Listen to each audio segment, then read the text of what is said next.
Marami pa rin naliligaw dito eh. Buti naman mati pagpasok mo sa Aguinaldo, okay na. Yan mga sir, to Mitsubishi Adventure. Yan, ang problema ni sir dito yung RPM gauge niya.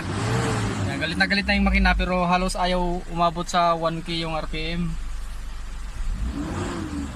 Ang akala nila ni sir doon sa sa servo daw ina-adjust. Kahit anong taas ng minor, yung reading niya hindi talaga abot halos sa 1,000. Sana din ito mga sir para ma-repair na rin. Para hindi na rin mahirapan si sir magtono. Diyan kasi nagbabase sir mekaniko sir sa minor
sir.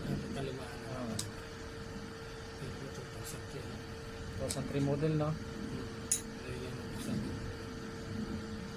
Susunog talaga to sir.